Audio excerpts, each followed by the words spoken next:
क्या है आयुर्वेद? आपके किचन में रखे हुए कुछ गरम मसाले, या धोती कुर्ता और तिलक लगाकर पेड़ के नीचे दवाइयाँ बांटता हुआ कोई झोला छाप डॉक्टर, या आयुर्वेद के नाम पे सड़क के किनारे तंबू लगाकर दवाइयाँ बांटता हुआ एक पाखंडी, या बिना रिसर्च के लिखी गई कोई देहाती किताब? अफसोस की बात है कि हम में से अधिकतर लोग यही मानते हैं और यही जानते हैं, और इसी चूक का परिणाम है कि आज हमें यह दिन देखने को मिल रहा है।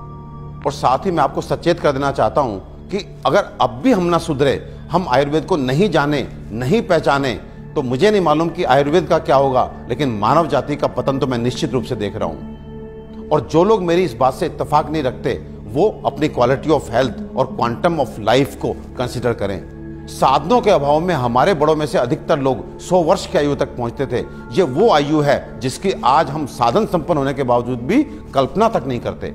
और मैं एक बार आपसे पूछना चाहता हूं कि ये जो मॉडर्न साइंस है, ये किस तरह का इलाज कर रही है? कि आपको यदि शुगर हो गया तो आप दवाई खाइए, कब तक? जिंदगी भर। आपको ब्लड प्रेशर हो गया, आप दवाई खाइए, कब तक? जिंदगी भर। आपको थायराइड हो गया, आप दवाई खाइए, कब तक? जिंदगी भर। आपकी किडनी खराब हो गई, बदल दीजिए। आपका लिवर खराब हो गया, बदल दीजिए। आपको गांठ हो गई, काट डालिए। ये किस तरह की चिकित्सा है? और ये चिकित्सा नहीं, ये केवल सिम्टम्स को दबाना है, क्योंकि ये बाहर से आपको नॉर्मल रीडिंग देते हैं, शुगर ठीक है, ब्लड प्रेशर ठीक है, लेकिन अंदर बीमारी अपना काम कर रही है। 15 साल बाद आपकी किडनी खराब, किससे?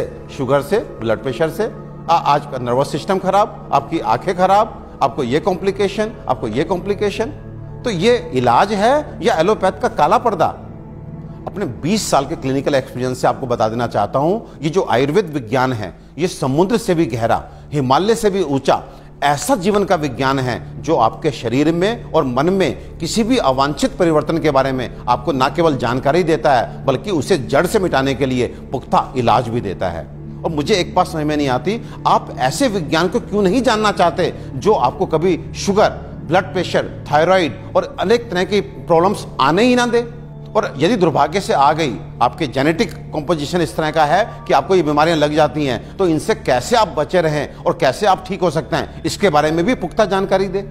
मित्रों, आयुर्वेद सबसे पहले स्वस्थस्य स्वास्थ्य रक्षणम के लिए आपको ऋतुओं के हिसाब से आपको क्या खाना चाहिए, क्या पीना चाहिए, किस तरह की जीवनचर्या आपकी होनी चाहिए, ये सब सिखाता है। और उसके बाद अनफॉर्चुनेटली यदि आप बीमार पड़ते हैं तो यहाँ पर लाखों दवाओं का वर्णन है, जिसमें आपकी काष्ठ औषधियाँ यानी कि जड़ी बूटियों से बनी औषधियाँ, आपके मिनरल्स यानी कि खनिजों से बनी औषधियाँ, रस औषधियाँ, इतनी सारी औषधियों का वर्णन है जो आपके उन बीमारियों के लिए भी आपको इलाज देती हैं जिसमें आज का मॉडर्न साइंस जो है अपने हाथ खड़ा कर देता है। आज फैली किसी भी विषाणु जनित बीमारी के लिए वेंटिलेटर्स का इंतजाम मॉडर्न साइंस करता है। केवल किस लिए?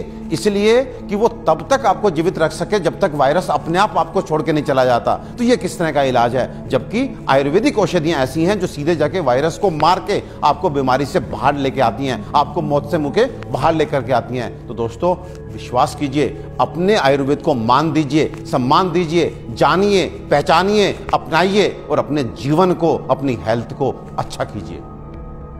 आयुर्वेद का इलाज ना तो धीमा है और ना ही लंबा, बल्कि यह रोगों को जड़ से खत्म करता है। आधुनिक सर्जरी दुनिया को आयुर्वेद की ही देन है। आचार्य सुश्रुत को सारा संसार निर्विवादित रूप से शल्य चिकित्सा का जनक मानता है। आयुर्वेद में उन बीमारियों की भी सफल चिकित्सा हो सकती है जिन्हें आधुनिक चिकित्सा विज्ञान लाइलाज मानकर आजीवन रोगी को दवाएं खिलाता रहता है। आयुर्वेद आपके और आपके बच्चों के लिए सुरक्षित है। आयुर्वेद अपनाएं और रोग मुक्त जीवन पाएं।